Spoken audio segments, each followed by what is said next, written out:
नमस्ते दोस्तों, आप सभी दोस्तों का हमारे चैनल पर बहुत बहुत स्वागत है। दोस्तों, आज हम अपराध की 5 कहानियां लेकर आए हैं। ये 5 कहानियां बहुत ही दर्दनाक हैं। तो आइए दोस्तों, आप लोगों को इन 5 कहानियों से रूबरू कराता हूं। लेकिन उससे पहले आपका ये छोटा भाई विनीत आप लोगों से हाथ जोड़कर निवेदन करता है कि मेरे वीडियो को एक लाइक कर देना और चैनल को सब्सक्राइब कर देना, जिससे वीडियो बनाने का मेरा हौसला बढ़ता रहे और मैं इसी तरह की नई नई कहानियां लेकर आता रहूं और आप लोगों के बीच में पहुंचाता रहूं। दोस्तों, पहली क्राइम की कहानी है तेलंगाना की। तेलंगाना के नगर कुरनूल से एक बेहद ही भयानक और डरा देने वाला मामला सामने आया है। यहाँ एक शख्स ने अपने ही 3 मासूम बच्चों की बेरहमी से हत्या कर दी। इसके बाद तीनों के शवों को जलाकर उसने खुद की भी जान ले ली, जिसमें पहला बच्चा मोछिता जिसकी उम्र 8 वर्ष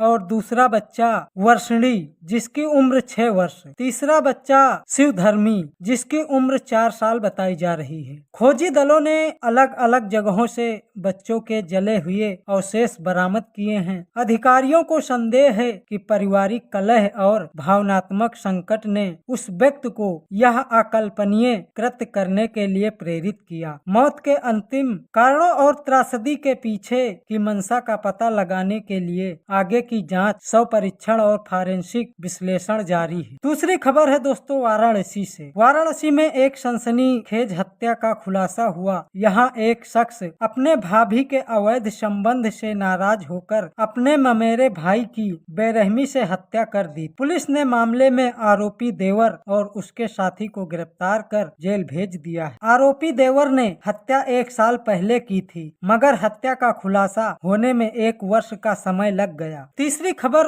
उत्तर प्रदेश के शाहजहांपुर की है। शाहजहांपुर में कर्ज के बोझ से परेशान एक कपल ने फांसी पर झूलकर आत्महत्या कर ली। इससे भी अधिक दर्दनाक बात यह है कि कपल ने जान देने से पहले अपने 3 साल के मासूम बेटे की जहर देकर हत्या कर दी। दरअसल घटना थाना रोजा क्षेत्र के दुर्गा एनक्लेव कॉलोनी की है। बताया जा रहा है कि इस कॉलोनी में व्यापारी सचिन ग्रोवर अपनी पत्नी शिवांगी और 3 साल के बेटे फतेह के साथ अपने घर में रह रहा। परिजनों का कहना है कि सचिन पर कारोबार को लेकर 50 लाख का बड़ा कर्ज हो गया था। सचिन ने जिला उद्योग केंद्र से 50 लाख रुपए का लोन लिया था, जिस पर भारी सब्सिडी आनी थी, लेकिन जिला उद्योग केंद्र के अधिकारी इस मामले में सचिन से 50% रिश्वत की मांग कर रहे थे। परेशान होकर सचिन ने यह कदम उठाया। सूचना के बाद मौके पर पहुंची पुलिस ने शवों को कब्जे में ले लिया। पुलिस को मौके से 33 पन्नों का सुसाइड मिला, जिसके आधार पर पुलिस आगे की कार्रवाई करने की बात कर रही है। चौथी खबर है दोस्तों